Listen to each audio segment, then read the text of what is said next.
அவருக்காகவும் அன்பு சகோதரர் அன்பு அவருக்காகவும் மற்றும் வந்திருக்கிற ஊழியர்கள் யாவையும் வாழ்த்துகிறேன். இந்த நாளில் கூட இப்படிப்பட்ட நிகழ்வு எல்லா இடங்களிலும் நடந்து கொண்டிருக்கிறது. அந்த கிஃப்ட் சண்டே மாதிரி சர்ச்சில் கிஃப்ட் சண்டே ஏழை கொடுக்குற மாதிரி நிறைய மக்கள் ஏழு இன்னைக்கு இப்போ கொஞ்ச நாட்களாக கொரோனா காலத்துக்கு அப்புறம் நிறைய செய்ய ஆரம்பிச்சிருக்காங்க. கொரோனா வந்தது நிறைய பேருக்கு லாபம் இல்லையா? உண்மை இல்லையா? எத்தனை பேர் பைக் இல்லாம பைக் வந்துருக்கீங்க? பைக்கே இல்லை, கொரோனா கூட பைக் வந்துருக்குல்ல. காரில் வந்து கார் வாங்கியிருக்கோம்ல. கொரோனா வந்ததால இல்லை, அது வரையும் டிரான்ஸ்போர்ட் இல்லை. இதே மாதிரி நிறைய அட்வான்ஸ் ஆகிருக்கு. கொரோனா வந்ததால நஷ்டம் இல்லை, லாபம் தான். ஒருவேளை அந்த 1.5 வருஷம் ஒரு 10 மாதங்கள் கொஞ்சம் கஷ்டப்பட்டாலும் பின்னால் அது லாபத்துக்குரிய மாதங்கள். நம்மை சேஃப்டி பண்ணுற காலம். மக்கள் நிறைய பேர் மெடிக்கலை பற்றி தெரிஞ்சுக்கிறாங்க. ஜுரம் வந்தால் டோல 650 போட்டால் ஜுரம் சரியாயிடும். இப்படிலாம் மெடிக்கலை பற்றி தெரிஞ்சுக்கிறாங்க. இப்படி தான் இருக்கணுங்கிறத மக்கள் புரிஞ்சுக்கிறாங்க. அதனால் கொரோனா வந்ததுனால நிறைய பேர் நம்ம வாழ்க்கையில் முன்னேறது அருமையான அன்பு சொல்ல. கொரோனா வந்தபோது அந்த ஊழியத்தையே விட ஆரம்பிச்சுக்காரு. சூப்பராக லாபம். அவங்க குடும்பம் பாரம்பரியமாக ஒரு கிறிஸ்தவ குடும்பம். அவங்க ஊரில் 100 ஃபேமிலினா 99 ஃபேமிலி, கிட்டத்தட்ட 500-600 ஃபேமிலி இருக்குது. 5 ஃபேமிலி தான் இந்து, மற்றதெல்லாம் கிறிஸ்டின். அவங்க ஊர் சர்ச்சு பேர் இம்மானுவேல் சர்ச் என்று பெயர். என்னுடைய மனைவியோட ஊர். எல்லாருமே கிறிஸ்டின்ஸ், எல்லாருமே வேதத்தை கரைச்சி குடிச்சு வச்சுருப்பாங்க. அவங்க வேதக்காரங்கன்னா வேத மாதிரியே இருப்பாங்க. அப்படி ஊரில் அவரே எப்போ ஊழியத்துக்கு வந்திருக்காரு? கொரோனாக்கு அப்புறம் தான் வந்திருக்கிறார். ஆனால் அவருக்கு இருக்கிற வசதிக்கு எப்போ வந்திருக்கணும், வரல. நிறைய பணம் வச்சிருக்கிறார், வெளியே காட்ட முடியும். நிறைய வச்சிருக்கிறார். 3 ஸ்கூலுக்கு ஓனர், 1 மெட்ரிகுலேஷன், 2 எம்எஸ்சி, எம்எடா, பிஹெச்டியா, எம்காம் பிஏ, ஒரு திறமையான ஆசிரியர். ஈசியில் ரொம்ப நாளாக கரஸ்பாண்டாக இருந்தார். ஈசி கன்னியாகுமரி 22 வருஷம் நம்ம இருக்கிறார். அது வருமானம் இல்லை. அவர் இயற்கையாகவே பணம் இருக்குது. 2வது ஒரு கல்யாண நேரத்தில் சூப்பராக பணம் இருக்குது. அதனால் இப்போ லேட்டாக வந்தால கொரோனா வந்தால் லாபம் தானே. அதனால் ஒரு கொரோனானால கொரோனா பற்றி சில வார்த்தைகள் சொல்வதற்காக எனக்கு ஞாபகம் இருந்தது. இந்த நாளில் கூட எனக்கு இந்த நாளில் என்ன பேசலாம் நினச்சிட்டு இருக்கோம். ஒரு மனுஷன் டாக்டர்கிட்ட போகிறான். டாக்டர்கிட்ட போய், டாக்டர் ஐயா அதெல்லாம் தூக்கம் வரல. எதுக்குப்பா? நெஞ்சு வெளியா அடைக்குது, நெஞ்சு மூச்சு போல வேர்க்குது, நெஞ்சு வெளி துடிக்கிறான். அப்படியாப்பா நெஞ்சு வெளியான்னு அவர் பார்க்குறாரு. அவர் பார்த்துட்டு அப்படி கை வச்சு பார்க்குறாரு, இல்லை பார்க்குறாரு. ஒரு இசிசி எடுக்கிறாரு. இசிசி எடுத்தாலே தெரிஞ்சிடும் ரேடியேஷன் தான் இருக்கணும். ஒன்றுமே இல்லையே பார்க்குறாரு. ஒன்றுமே இல்லையா இப்படி வலிக்குதுங்க பாருங்க, இந்த வலிக்குதுங்க, ரைட்டு வலிக்குது, லெஃப்ட் வலிக்குது, எப்படி எங்கெங்கேயோ வலிக்குதுன்னு சொல்கிறான். அவர் பல செக் பண்ணிட்டு, ஒன்றும் இல்லைப்பா, நீ மூச்சை இழுத்து விடு, உருளைக்கிழங்கு சாப்பிடாத, பருப்பு போட்டு சாம்பார் சாப்பிடாத, அப்புறம் சீனிக்கிழங்கு சாப்பிடாத, வாழைக்காய் சாப்பிடாத, இதெல்லாம் வாய்வு தான். அதுவும் வாயுவுக்கு ஒரு மாத்திரை கொடுத்துருக்குறேன், சரியாயிடும் இப்போ. திரும்ப ஏதாவது ஒரு டெஸ்ட், ஒரு ஆஞ்சியோ பண்ணிருங்களேன். ஒரு ஆஞ்சியோ பண்ணி என்ன ஏதாவது பிளாக் இருக்கா பார்த்துக்கலாம். திரும்ப சொல்கிறான். அவர் சொல்கிற ஒன்றுமே இல்லைப்பா, இதெல்லாம் செஞ்சுட்டு நாளை கழிச்சு வா, ஒரு டெஸ்ட் எடுத்துருவோங்கிறாரு. ஆனால் அவன் போக மாட்டான். இப்போ கூட அந்த வில்லியமையா இருக்காரு, அவர் உடலை பற்றி கேட்டால் அவர் தத்துவமாக சொல்லுவார். நான் அப்படி ஆயிட்டேனான்னு வர, அப்படி ஆயிட்டேன், அப்படி ஆகி பொட்டுன்னு போன மாதிரியே சொல்லுவார். பொட்டுனே முடிஞ்சு போச்சுங்க அந்த டைட்டில். அவர் சொல்கிற டைட்டில் அப்படி இருக்கும் அழகா. இதே மாதிரி தான் நேற்று ஒரு டெத்து, ஒரு ஐஎம்எஸ் உடைய மிஷன் ஜேம்ஸ் வெப்ஸ்டர்னு ஒருத்தர் இறந்துட்டார். அவர் டெத்துக்கு போயிருந்தேன். ஏற்கனவே ஜஸ்ட் பெயின் ஆன்ஜியோ, அந்த இது இசிசி எடுத்துட்டு அந்த டாக்டர் சொல்லியிருக்காரு, இப்போ உடனே ஒரு ஆன்ஜியோ பண்ணணும். அவர் இன்னும் 4 பெண் பிள்ளைகள். அவருக்கு நல்ல ஒரு மிஷனரி. ஒடிசா சத்தீஸ்கர் மாநிலத்தில் பணி செய்கிறார். நக்சலைட்டோடு இருந்து பணி செய்கிறார். நக்சலைட்டோடு தீவிரவாதிகளோடு இருந்து ஆண்டோடைய வார்த்தையை சொல்லி அவங்களுக்கு ஞானசனம் கொடுத்தவர். இப்போ ஜேம்ஸ், அதான் வெப்ஸ்டர் என்று பெயர். ஜேம்ஸ் வெப்ஸ்டர் என்று பெயர். டாக்டர் சொன்னா அந்த பாப்பா சொல்லுவோம், வாங்கப்பா ஒரு ஆன்ஜியோ எடுத்துருவாப்பா. அவர் சொல்லியிருக்காரு, இல்லைம்மா கிறிஸ்மஸ்க்கு 2 சர்வீஸ் போட்டிருக்காங்க, அங்கி போட்டிருக்காரு, ரெவரண்ட் ஆர்டினேஷன் வாங்குவார். 2 சர்வீஸ் கிறிஸ்மஸ்க்கு, புது வருஷம் சர்வீஸ் ஒன்று. அதை முடிச்சானாப்பா நான் எங்கேனாலும் வருவேன், இல்லை வர முடியாதுன்னு சார். இந்த சர்ச்சு டெடிகேஷன் போயிட்டு காரில் புக் பண்ணி காரில் வந்திருக்கிறாரு. வீட்டில் இறங்கணும், ராத்திரி மகா கூட பேசிக்கிட்டே இருந்திருக்காரு. மகா சொல்லிட்டு அப்பா போய் டெஸ்ட் பண்ணிக்கணும்னு கேட்கல, காலையில் பிள்ளைகளோடு பேசுகிறார். ஒருவேளை இது ஒரு வகையான வாழ்வு. ஆனால் நம் ஆண்டவர்கிட்ட எப்படிப்பட்ட நிலைமையில் இருக்கிறோம்? தகப்பனே இந்த கஷ்டம் இருக்குப்பா உடனே கிடைக்குதுன்னா ஆண்டவர் சில நேரத்தில் உடனே கொடுக்குறவர், சில நேரத்தில் லேட்டாக கொடுக்குறோம். கேட்டோன்னே கொடுக்குறவர், கேட்டோன்னே இப்போ கொடுப்பாரு. எரேமியா தீர்க்கதரிசி, எசேக்கியா ராஜா உட்கார்ந்து அழுகுறார். அங்கே போய் ஏசாயா தீர்க்கன்னு சொல்கிறார். ஏசாயா 38ஆம் அதிகாரம் 2 ராஜாக்கள் இருக்குது, 4ஆகமத்தில் இருக்குது, 2 நாளாகமத்தில் இருக்குது, எல்லாம் 3 இடத்துல இருக்குது. அவனுக்கு ஏசாயா தீர்க்கன் போய் சொல்கிறாங்க, நீ இப்போ செத்து போகப்போ காரியத்தை ஒழுங்கு கொண்டு உயிரெலாம் எழுதி வச்சுட்டு நீ இப்போ செத்து போகணும்னு சொல்கிறார். ஆமாம், உடனே அந்த ராஜா என்ன பண்ணுறாரு? கட்டில் பட்டுக்கிற ராஜா சோர்புறமாக திரும்பி ஆண்டவரை நோக்கி ஜெபம் பண்ணுகிறார். கடவுளை நோக்கி ஜெபம். தகப்பனே ஜெபம் பண்ணிருப்போம். விண்ணப்பத்தை கேட்பவரே, கண்ணீரை காண்பவரே, சுகம் தருபவரே, ஏசையா என் விண்ணப்பத்தை கேட்பவரே, என் கண்ணீரை காண்பவரே, சுகம் தருபவரே,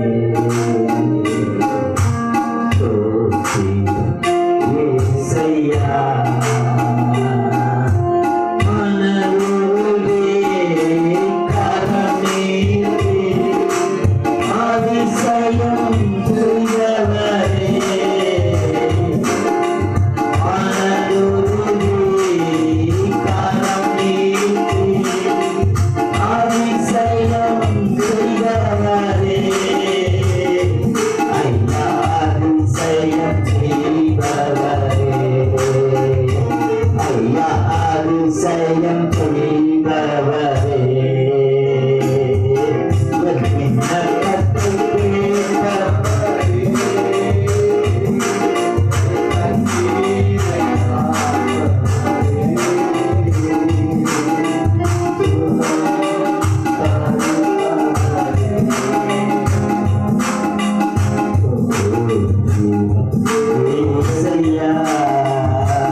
அடுத்த நிமிஷம் அவருக்கு ஹீலிங் கிடைச்சிச்சு, அற்புதம் கிடைச்சிச்சு.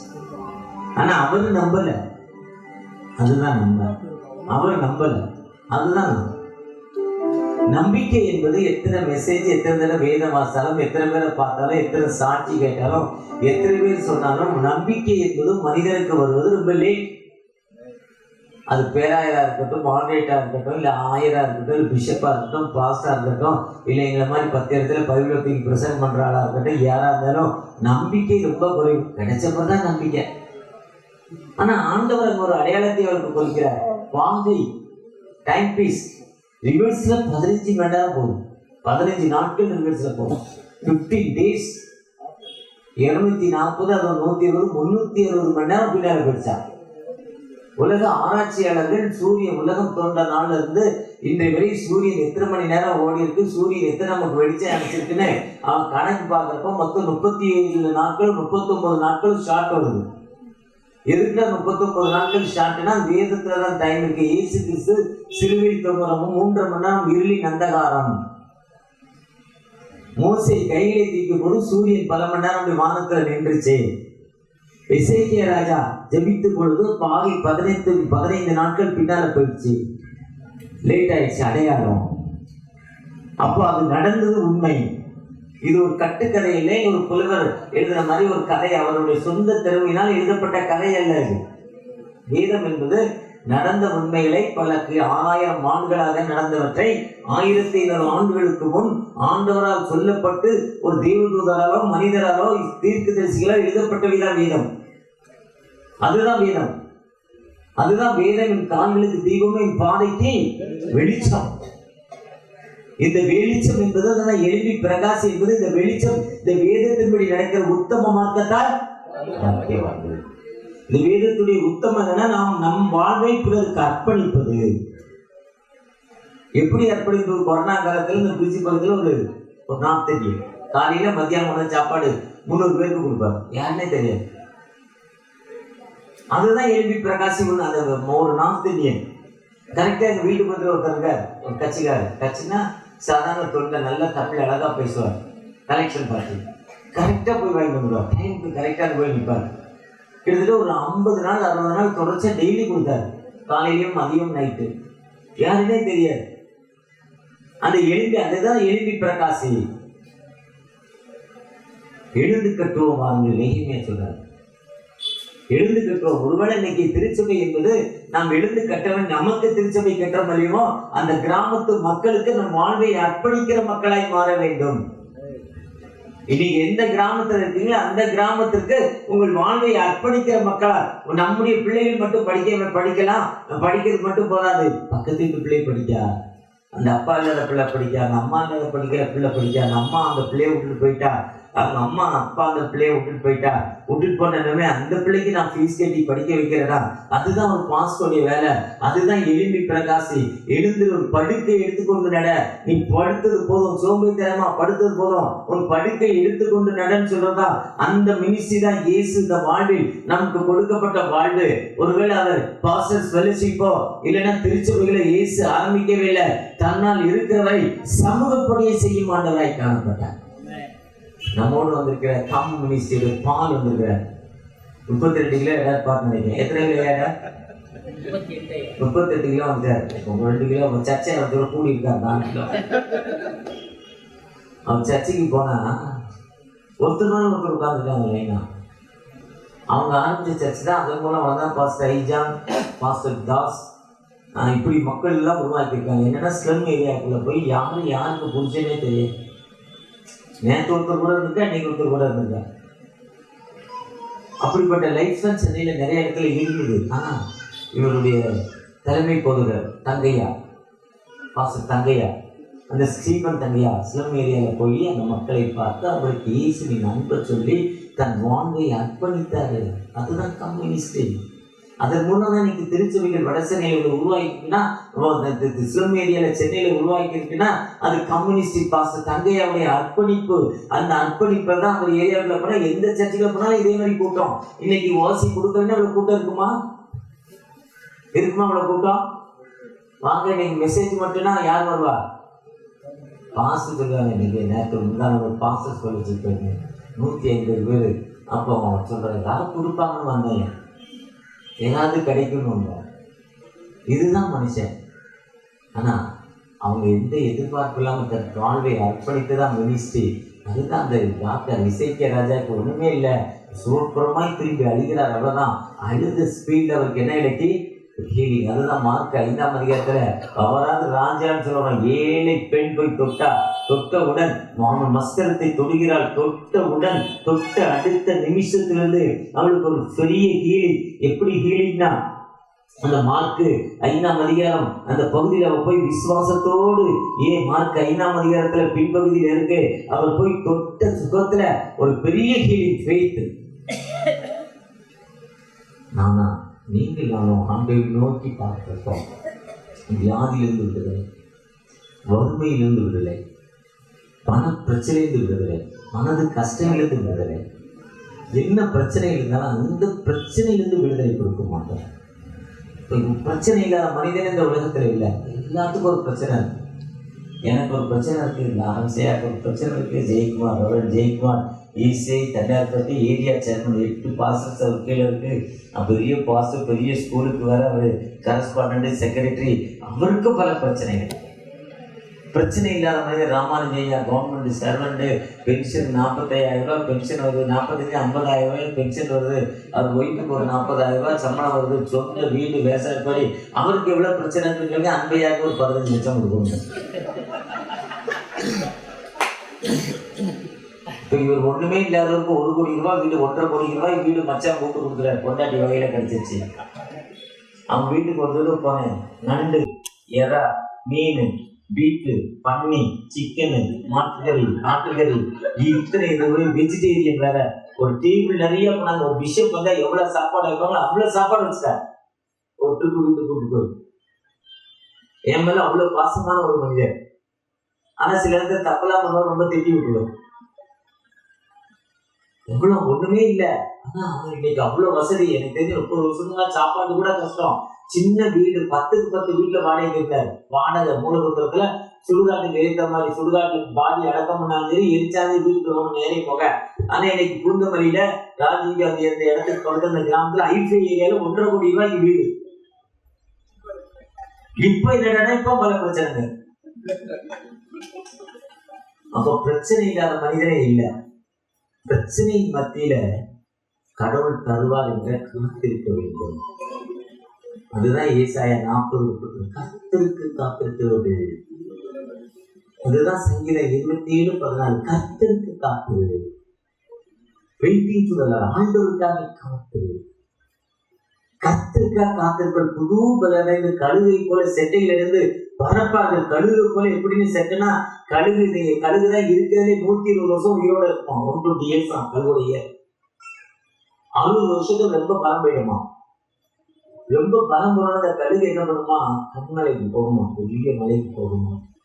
அவர் கழுக ஓங்கி அடிக்குமா, அந்த கல்லுல உடஞ்சிருமா. அழகு 2 கையால தன்னுடைய இறகுல முடியெல்லாம் பிடிக்கும், வலிக்க பிடிங்கி போட்டுருமா. கொஞ்ச நாள் வெயிட் பண்ணும், அப்படியே காத்திருக்குமா. காத்திருக்க போது குறிப்பிட்ட நாள் கழிச்சு மீண்டும் அந்த புது அழகு வருமா. அந்த புது பழைய அழகு இறை எடுத்து அது ரொம்ப மக்கி அந்த சாந்த போய் ஒரு மாதிரி இருக்குமா. ஆனா புது அழகு பயங்கரமான கூர்மையா இருக்குமா.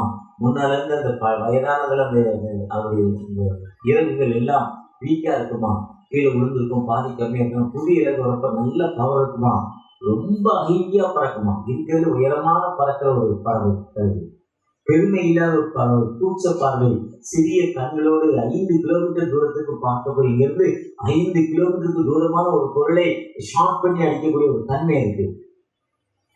அந்த கடுகுதான் சொல்ற கர்த்தருக்கு காத்திருப்பாரு. புது பலனை கழுகை போல பலனடைந்து பார்ப்பாரு. நம்ம வீட்டில் ஆண்டவருக்காக காத்திருந்து ஜெபிக்கிறோம். கர்த்தருக்காக எப்படி இஸ்ரேல் மக்கள் யாத்ரா 1ஆம் அதிகாரத்துல யோசேப்பு அறியாத ஒரு ராஜா வர்றா. யோசேப்பு அறியாத ஒரு ராஜா வந்து அந்த மக்களை துன்புறுத்துறான். அந்த மக்களை துன்புறுத்துறப்ப எப்படி துன்புறுத்துறான்னா, இவங்க பெரிய ஜாதி ஆயிட்டாங்க, இவங்க கூட பக்கத்து ஊர்காரங்க தான் நம்மள அடிமையாக்கிறோம், ஒரு இன பிரச்சனை வந்துடும். அதனால இவங்க பெருகணும், அதே நேரத்துல நமக்கு அடிமையாவே இருக்கணும். அதுக்கு வழி என்னன்னா, அவனுக்கு பிறகு ஆம்பளை பிள்ளையெல்லாம் கொல்ல சொன்னான், அவங்களுக்கு உணவு கொடுக்கல. அப்படிப்பட்ட அடிமைத்தனத்துல அவங்க போய் ஒரு 10 வருஷம் இல்ல 15 வருஷம்னா யோசேப்பு இருந்திருப்பாரு. அதுக்கப்புறம் யோசேப்பு இறந்து போயிருப்பாரு. 40 வருஷம் இருக்கிறாங்க. 40 வருஷத்துக்கு அப்புறம் 440 வருஷம் இருக்காங்க. 440 வருஷத்துல ஒரு அவர் வேணா 30, 15, 20 வருஷம் இருந்திருப்பாரு. அதுக்கப்புறம் இந்த யோசேப்போட வழியே தெரியாது. ஆனா அந்த மக்கள் எவ்வளவு வேதனை இருந்தாலும் கர்த்தருக்காக காத்திருக்கிறோம். அங்க மோசேங்கிற ஒரு அர்ப்பணிப்புள்ள ஒரு மனிதன் வந்து அந்த மக்களை அழைச்சிட்டு போறாங்களாங்க. அந்த மக்களை அழைச்சி போய் விடுதலை கொடுத்தாருங்க. அதே மாதிரி இயேசு கிறிஸ்து ஒரு ரட்சகர், இயேசு என்று பேருவையாக, இயேசு என்பது தமது ஜனங்களின் பாவங்களை நீக்கி ரட்சிப்பதற்காக வந்தார். இம்மானுவேல் என்று பேருவையாக, இம்மானுவேல் என்பதற்கு தேவன் நம்மோடு இருக்கிறார் என்று அர்த்தமா. நம்மோடு இருந்து நம்மை வழிநடத்த ஒரு தேவன். அவர் தம்முடைய சொந்த குமாரன் என்று பாராமல் தம்முடைய ஒரே பேரான குமாரனை விசுவாசிக்கிறவனோ அவன் இவ்வளவாய் உலகத்தில் அன்பு எவனான் விசுவாசிக்கிறவனோ அவன் அழிந்து போகாததை ரட்சிக்கப்படும்படி இவ்வளவாய் உலகத்தில் அன்பு கொண்டார் என்று யோவான் 3:16 படி, மீக 5:2 படி, எப்ராத்தா எனப்பட்ட பெத்லகேமே, நீ யூதாவில் சிறியதாய் இருந்தாலும் உன்னை ஆள போகிற உள்ளத்திலிருந்து பிறப்பார் என்று நம்மை போல பாடுகள், வேதனைகள், கஷ்டங்கள் நிறைந்த மத்தியில் ஒரு மனிதன் பிறந்து மனிதனுக்கு வாழ்வு கொடுப்பதற்கு வந்தாலாம். இன்னைக்கு பால் ஏரியால அவர் சர்ச் வச்சிருக்க வால்டெக்ஸ் ரோட்ல பாத்தீங்கன்னா, அந்த எலிபென்ட் கேட் போலீஸ் ஸ்டேஷன் தாண்டி வந்தீங்கன்னா அண்ணாப்புல திரும்ப ரைட்ல திரும்பும் கேரளா ரோட்வேஸ் லைனா ஒரு 1000 பைக் இருக்கு. 1000 பைக் லைனா அடுக்கிற மாதிரி இருக்கும். உள்ள ஒரு ரோடு, அங்க போனா 1.5 அடி தான் ரோடு. உள்ள போய் 10க்கு 10 தான் வீடு. 10க்கு 10 அடி 12 அடி இல்ல 8 அடி 7 அடிக்கு தான் வீடு. 1 லட்சம் வீடு பாம்பே மாதிரி தானாவி மாதிரி அவங்க வீடு. அந்த ஏரியால அவ்வளவு மக்கள் உள்ள பைக்கு போதனால இந்த பைக்கை விட்டு போறாங்க. பாத்ரூம் அவர் நம்முடைய சேகர் பாபா அவர்கள் பாத்ரூம் கட்டி விட்டா ஒரே இடத்துல 20 பாத்ரூம் 20 வீடு 20 பேர் குளிக்கிற மாதிரி 40 பேர் துணி துவைக்கிற மாதிரி. அப்படிப்பட்ட இடத்துல இருக்க மக்கள் இல்ல இப்ப எங்க போனாலும் முன்ன உள்ள போனா எவன்டா அப்படின்னு கேட்பாங்க. ஆனா இன்னைக்கு அங்க போனா மாஸ்டர் தோற்றம் மாஸ்டர் நிறைய சர்ச்சை தெரியும், முகம் தெரியும். இல்லை இவர் மாதிரி அங்கேயில் அப்புறமா கருப்பு கொண்டு விளைச்சட்டு போனா யாரு போனாலும் இருந்து தோற்றம் பாஸ்டர். நான் போனா நிறைய பேருக்கு அடையாளம் தெரிஞ்சிருக்கோம். மாஸ்டர் நல்லா இருக்கீங்கன்னு கேட்பாங்க. அது தெரியுது நீங்க யாருமா கிட்ட இந்த சர்ச்சுக்கு போறேன் இந்த சர்ச்சுக்கு நீங்க வந்திருக்கீங்கன்னு சொல்லுவாங்க. ஆனா அந்த மக்கள் உட்கார்ந்து இருக்க மக்கள் எழுந்து நின்று தோற்றம் இருக்காங்க. அந்த ஏரியால இன்னைக்கு முட்டை தோசை 15 ரூபாங்க. நடு ரோட்ல அடுத்து வச்சு முட்டை தோசை வைக்கிறாங்க. 4 வீட்டுக்கு ஒரு கடை இருக்குங்க. 4 வீட்டுக்கு வரமா 10-50 முட்டை தோசை விட்டு அந்த அம்மா கடையும் ஓடுதுங்க. சூப்பரா அந்த அம்மா போனோன்னா தட்டில் போட்டு கொடுத்துரும். ஐயா சாப்பிடுது. ஒரு ஐயரை கூட்டிட்டு அந்த ஏரியா பார்த்துட்டா போறோம். விசிட் பண்ணேன். ஒரு கொஞ்சம் உள்ள ஒரு 20 சர்ச்சை பார்த்தேன். கவுண்ட் பண்ணி எத்தனை முட்டை தோசை கடை தெரியுமா? சின்ன சின்ன ரோட்ல தான். ஒருவேளை இன்னைக்கு அப்படிப்பட்ட ஏரியால இன்னைக்கு இயேசு வந்திருக்கிறாருன்னா அது வாழ்ந்து கொடுப்பதா? அந்த ஆண்டவர் சொல்றாரு கர்த்தருக்கு காத்து. அந்த மக்கள் காத்திருந்தாங்க. அந்த மக்கள் விடுதலை கொடுப்பதற்காக மாறி ஜெயராஜ் பாஸ்ட் மாதிரி டேனியல் பாஸ்ட் மாதிரி இந்த பகுதியில இன்னும் நிறைய பாஸ்ட் அந்தோனி மாதிரி அந்த கோமதிங்கிற ஒரு பாஸ்ட் ஐஜான் பாஸ்ட் தாஸ் பாஸ்ட் ஜெயராஜ் இப்படி பல பாஸ்டர்ஸ் அங்க இன்னும் எலியா ரூபங்கிற ஒரு சர்ச்சை இப்படி நிறைய சர்ச்சுக்கு பேரே தெரியாதவங்க நிறைய பேர் இருக்காங்க.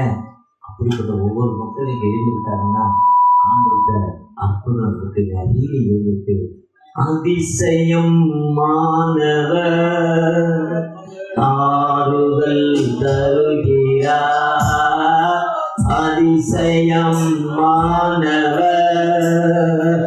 ஆறுதல் தருகிறார்.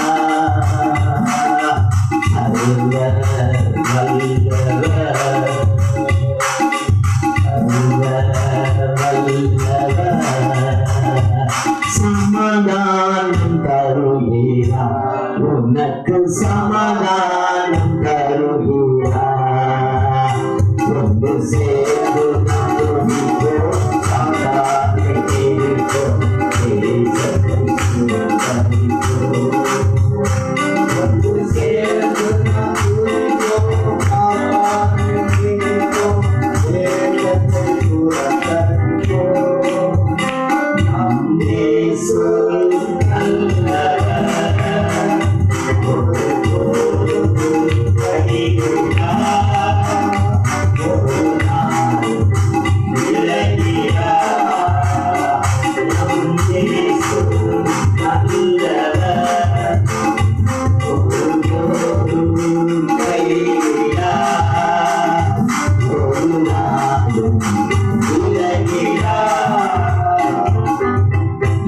காலம் நமக்குள்ளே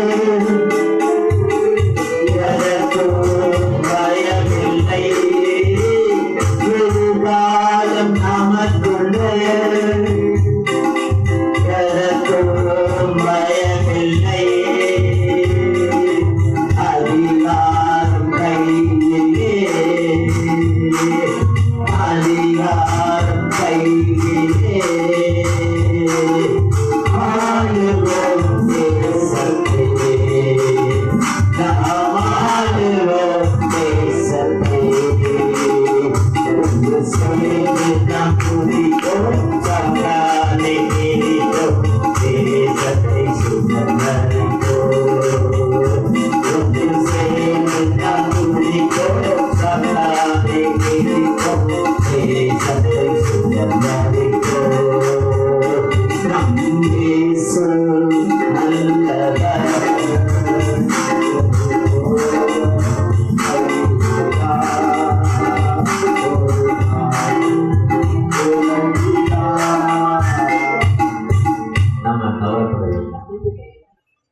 எதற்கும் கவலைப்பட உங்களுடைய பாரங்கள் சொல்ல வருத்தப்பட்டு பாரம் சுமக்கிறவர்களிடத்தில் நான் உங்களுக்கு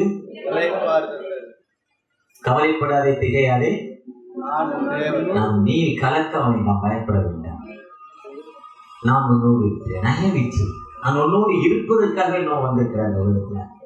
அப்படிப்பட்ட ஆண்டவர்கிட்ட நாம என்ன செய்யணும்னா, நமக்கு ஆண்டவர் இறங்கி என்ன செய்தாத மற்றவர்களுக்கு போய் என்ன பண்ணணும் சொல்லும்.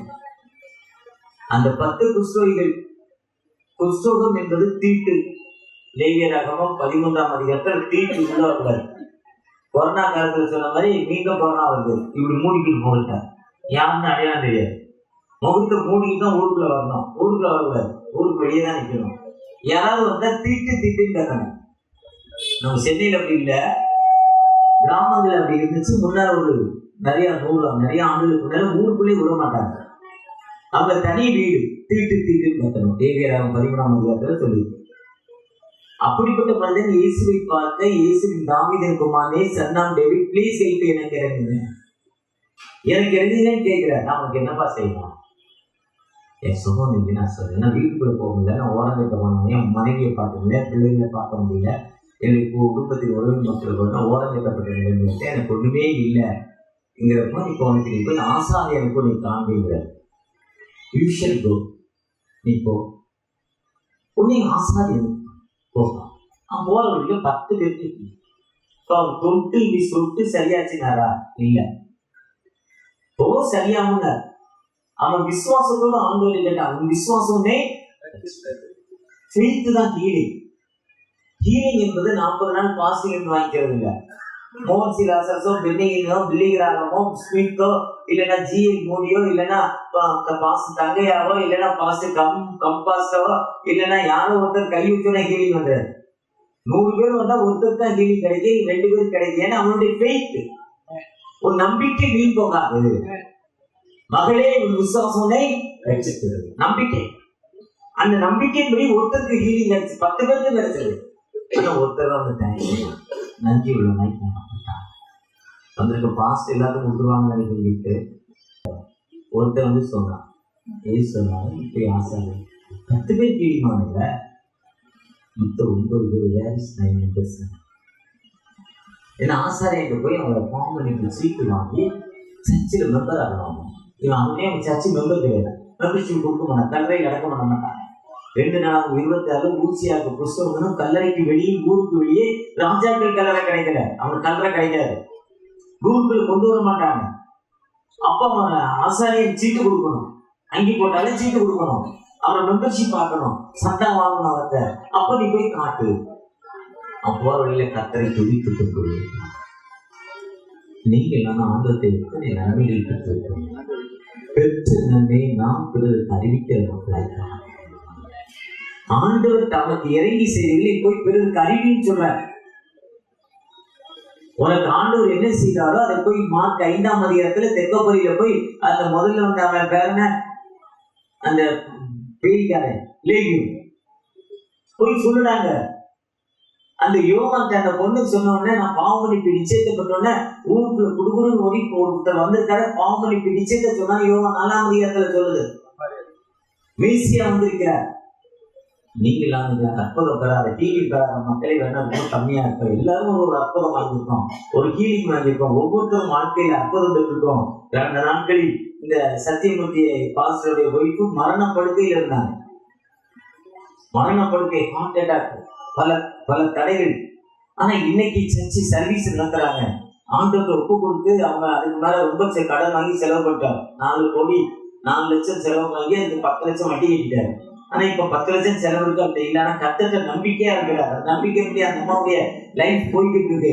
ஒருவேளை நம்ம கத்தரை நம்பிக்கையோடு செழிப்பா, கத்தரை எந்த நடித்து வைக்க போறோம். இருந்தாலும் அந்த அம்மா சர்வீஸ் பண்ண இவர் எங்கே ஊருக்கு போயிடாது, பாஸ்டர்ஸ் படிக்கணும்னு உட்காந்துருக்குவாங்க. அந்த அம்மா அங்க சர்வீஸ் நடத்திட்டு இருக்கு. வெள்ளிக்கிழமை ஆனா சாயங்காலம், தினமும் சாயங்காலம் அந்த அம்மா சர்வீஸ் நடக்குது. ஆண்டவருக்கு நன்றி சொல்லுவார். பிள்ளைகள் நல்ல நிலைமையில இருக்காங்க. நீங்க இல்லாம ஆண்டவருக்கு நன்றி செலுத்திருப்போம். அந்த ஆண்டவர் உயர்த்தும் மாட்டாங்க. அந்த ஆண்டவர் எத்தனையோ மக்கள் இருளில் வாழ்ந்து கொண்டிருக்காங்க, எத்தனையோ மக்கள் கண்ணீரான வாழ்வு வந்திருக்காங்க. எப்படி நன்றி செலுத்த? நம்ம வீட்டுக்கு பக்கத்தில் போய் கணவரோடு சண்டை போடக்கூடாது, பக்கத்து கட்டா கூட சண்டை போடுறது. சாட்சியான வாழ்க்கை. நான் ஞானஸ்தானவனே ரசிக்கப்பட்டேன், சர்ச்சைக்கு போறேன்னா அதெல்லாம் பல்லவத்துக்கு போக முடியாது. பல்லவத்துக்கு போற ஒரே வழி என்னன்னா, சிறியவருக்கு எதை செய்தாலும் எனக்கு அதை செய்ய. நீ பாஸ்ட் போன எத்தனை ஞானஸ்தானம் கொடுத்துருப்பான்னு கேட்டு அவருக்கு பரவாயில்ல கொடுக்க மாட்டாங்க, டிக்கெட் எனக்கு கொடுக்க மாட்டாங்க. எத்தனை பிரச்சனைகளுக்கு போயிருக்க, எவ்வளவு பேருக்கு நீ சொல்லிருக்கேன்னு அதுக்கெல்லாம் கிடையாது, அதுக்கெல்லாம் டிக்கெட் இல்லை. அப்போ நாம ஆண்டவர் நமக்கு இறங்கி செய்வதை பிறருக்கு அறிவிக்கிற மக்கள் எப்படி அறிவிக்கணும்? Life model life. நம்ம கொடுப்பது, நம்மகிட்ட இருக்கிறதை எடுத்து பிறருக்கு கொடுக்கணும். அப்படி கொடுக்குறப்போ ஆண்டவர் எல்லா நிலையும் எனக்கே இல்லைன்னு சொல்லக்கூடாது, இருக்கிறத கொடுக்கணும். நம்மகிட்ட என்ன இருக்கோ அதை கொடுத்துட்டாங்க. இல்லாத மக்கள் தெரியும், நமக்கு கஷ்டப்பட்ட மக்கள் தெரியும், பசியாக இருக்கிற மக்கள் தெரியும். அப்படிப்பட்ட மக்களை கண்டு நம்ம கொடுப்பதுதான் இந்த கிறிஸ்துமஸ். அப்படிப்பட்ட வேலையை தான் ஒளிமி பிரகாசி ஊழியத்தை அந்த சகோதர அன்பும் லாரன்ஸும் அவங்க கூட எத்தனை பேர் பார்த்தோம் எனக்கு தெரியல. உண்மையாகவே நான் எந்த ஐக்கியத்தில் இருந்தாலும் சரி, ஆண்டோடைய ஐக்கியத்தில் இணைந்து ஆண்டோடைய உன்னத பணியை நம்மால் முடிந்த பதிவு நினைச்சுக்கணும். என்ன பண்ணினா, ஒரு பாப்பா, ஒரு வாலிப மகள் போய்கிட்டு இருந்தார், ஒரு மனிதர் சாதலுக்காக போய்கிட்டு கூலி எப்படி இருப்பாங்க, சாதலுக்காக போறோம். மனைவி சொல்லிட்டு இவங்க வராதா, 3 பிள்ளைய சோறு போட முடியல, சோத்துக்கு வழியில வராதீங்க, நீங்க ஒரு மனுஷனா, நீ ஒரு விபச்சார, நீ ஒரு வேசி மாற்றத்தான், திருடு, கடவுள் உண்மையில இத்தனை கேஸ் இருக்கு, நீ வீட்டுக்கு வராதுன்னு மனைவி திட்டி விட்டா, நீ வச்சு இருந்தாலும் மூலதான் போனாலும் மூலதான் நீ போனாலும் வச்சு விட்டா, அந்த ஆள் அங்கிருந்து சாகிறதுக்கு ரயில்வே தண்டவாளத்துக்கு போய்கிட்டு இருக்காரு. போற வழியில ஒரு வாங்கி மகள் டிராக்ஸ் கொடுக்குறான். அவளுக்கு ஏசு, அவளுக்கு ஒண்ணுமே தெரியாது. மாஸ்டர் குத்தி இதை கொடுனாரா கொடுக்க போனான். கொடுக்க போய் கொடுத்தோட படிச்சா, ஏசு நல்லவே, ஏசு ரசிக்கிறா, ஏசு குணமளிக்கிறா, ஏசு அர்த்தம் செய்யணும் வார்த்தை இருந்துச்சு. அவன் அவ்வளவுதான் மாஸ்டர் என்ன செய்யுதுன்னு அதுல இருந்துச்சு. அதுக்கு மேல கீழே தொடர்புக்கு ஏசு அழைக்கிறார் 16 கிரீன்வேஸ் ரோடுன்னு இருந்துச்சு. உடனே அந்த அட்ரஸ்க்கு போனார். அவங்க ஜோம் பண்ணாங்க, ஜீசஸ் காசு. இன்னைக்கு டாக்டர் டிஜே தினகரன் ரோடு அது. அவங்க ஜோமனி அனுப்புறாங்க. ஜோமனிக்கு வந்தவர் பெரம்பலூர் பெட்டிகாஸ் சர்ச்சுக்குள்ள போனாரு. அந்த பெட்டிகாஸ் பாஸ்டருக்கு ஆண்டவருடைய அன்பை சொன்னாரு, ஆண்டோடைய அன்பை வழிநடத்தினாரு. ஆண்டோடைய அன்பை ஏற்றுக்கொண்டு இன்னைக்கு கிட்டத்தட்ட அவர் கீழே இன்னைக்கு இந்தியா தமிழகம் முழுவதும் 10,000 ஊழியர்களுக்கு சஃபாரி கொடுத்துருக்காரு. அவர் தான் மோகன்தாஸ். ஒரு வாங்கிய தொகை டிராக்ஸ் கொடுத்து ஒரு அச்சைக்கப்பட்டு வழிநடத்துறவர் தான் பிஷப் மோகன்தாஸ். இன்னைக்கு கூட எங்க வீட்டு பக்கத்தில் 10 போஸ்ட் ஒட்டிச்சுட்டேன், என் படத்தை போட்டு. நாளைக்கு பெரிய பேர் 1000 ஸ்டாண்டர்ட் கிளாஸ் போதும். ஆண்டவருடைய உன்னத பணியை செய்ய ஆண்டவர்கள் அழைக்கிறார். பெற்ற அன்பை பிறருக்கு அறிவிக்க அழைக்கிறார். ஒன்றுமில்லாமல் வாழ்க்கைக்கு உணவில்லாமல் மரணத்தை நோக்கி போனவர் இன்னைக்கு எனக்கு தெரிஞ்ச இந்த வருஷத்துல 1000 பாசத்துக்கு சஃபாரி பஸ் கொடுத்துக்கிறார். எத்தனையோ மீட்டிங் நடத்துறார், ஒண்ணுமே இல்லை. ஆனா ஆண்டவர் வழி நடத்துகிறார். அந்த ஆண்டவர் தான் நமக்கும் ஆண்டவர். அவர் யாரை வழி நடத்துவார், அவர் தான் நம்மளே வழி நடத்துறார். நான் ஏன் வளரக்கூடாது? அப்ப ஆண்டவர்கிட்ட கேட்கிறப்ப அந்த ஆண்டவர் நமக்கு விடுதலை கொடுக்குமாங்க. வாழ்நாளை எல்லாமே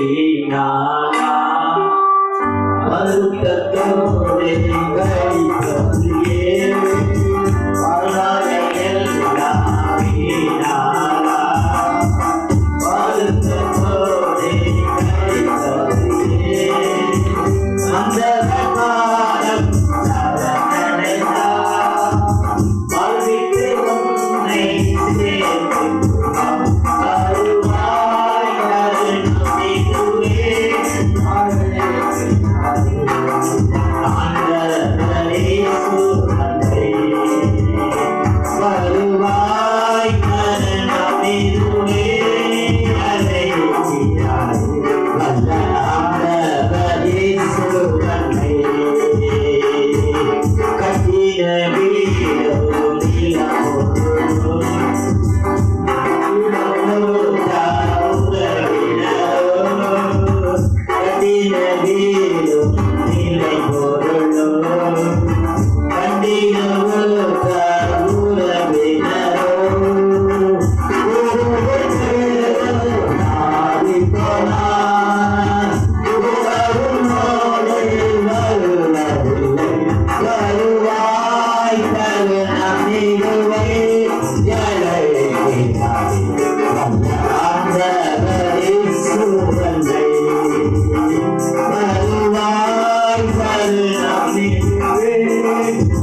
நான் பெற்ற சாட்சி நான் பிறருக்கு சொல்லப்பா என்னை இப்படி ஊழியத்துக்கு பயன்படுத்துகிற தகவல் அன்போடு ஜெபிக்கிற ஒரு அன்பு சகோதரி கொடுப்பா எனக்கு இப்படி ஒரு விடுதலை தருவீரானால் எனக்கு நான் இப்படி ஜெபத்தோடு இருக்கிறேன் என் பிள்ளைக்கு இந்த விடுதலை தருவீரானால் உங்களுடைய சாட்சி நான் உலகத்திற்கு அறிவிக்கிறேன்ப்பா என்று ஜெபிக்கிற ஒரு அன்பு மகளுக்காக தகப்பேன் ஒரு பெற்றோர்களை மகன் உலகப்பிறந்த அனைத்து பழக்கங்களை அடிமைப்பட்டு அவன் காவல்துறையால் தேடப்பட்ட ஒரு மனிதனாய் காணப்படுகிறான். நான் வட்டிக்கு வாங்கி அவனை ஜெயிலிருந்து எடுத்து கோர்ட்டு கேசி பாய்த்து தொய்ந்து போனேப்பா, என் மகளுக்கு ஒரு வாழ்வு தருகிறானால் உன்னுடைய ஊழியத்திற்கு அந்த பிள்ளையை ஒப்புக் கொடுக்கிறேன் என்று அர்ப்பணிக்க ஒரு சகோதரர் ஜெபித்துக் கொண்டிருக்காங்க.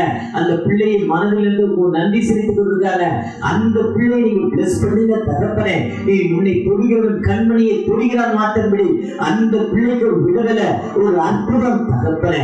இந்த மாதத்துல வாடகை கொடுக்க முடியல, கடந்த 3 மாதமா வீட்டு வாடகை கொடுக்கல, நல்ல ஹவுஸ் ஓனர், ஆனா அவங்க வாடகை வாங்கிதான் சாப்பிடக்கூடிய நிலைமையில இருக்காங்க. அவங்க அம்மா தயவு செஞ்சு வீட்டை காலி பண்ணுமா, நான் வாடகை எனக்கு வேணும்னு கெஞ்சி அழுகுறாங்க. எனக்கு அட்வான்ஸ் இந்த வாடகை எங்கப்பா போவேன் பரிதவிப்போடு ஒரு சகோதரி ஜெபித்துக் கொண்டிருக்காங்க. அந்த சகோதரிக்காகப்பா ஒரு விஷயம் கூட துக்கப்படாதே, கவலைப்படாதே, நாட்கள் முடிந்து போச்சு, இன்று ஆசீர்வதிப்பது மாட்டே. விசுவாசத்தோடு ஜெபிக்கிற அந்த மகளுக்காக, அந்த மகளுடைய ஜெபத்தை கேட்டு விடுதலை கொடுக்கப்பட தயவுக்காக கூட தகப்பனே. தன் கணவர் நல்ல நிலைமையில இல்ல, 2000 நாளைக்கு சம்பாதிக்கிறாரு, மாதம் 60,000 ரூபாய் சம்பாதிக்கிறாரு, வட்டி வட்டி வட்டி குடி தகப்பனே. ஐயா தேசு ஜூது இப்படி பழக்கத்துல அடிமைப்பட்டு இன்னைக்கு ஒரு சேவை கிடைக்குமா உட்கார்ந்து இருக்கிறேன். என் கணவர் திருந்த மாட்டாரா? ஏக்கத்தோடு ஒரு மகள் ஜெபித்துக் கொண்டிருக்காங்க. உன் நினைவுகள் என் நினைவுகள் அல்ல, உன் நிலைமைகளை மாற்றி தரும் சொல்கிற உயிருள்ள ஆண்டவர் மாற்றி கொடுக்கப்பட தயவுக்காக கொடுங்க. ஆசீர்வதிங்கப்பா, ஆசீர்வதிங்க, ஆசீர்வதிங்க. அறுவடை மிகுதியாலோ இல்லை, அன்பரின் கதற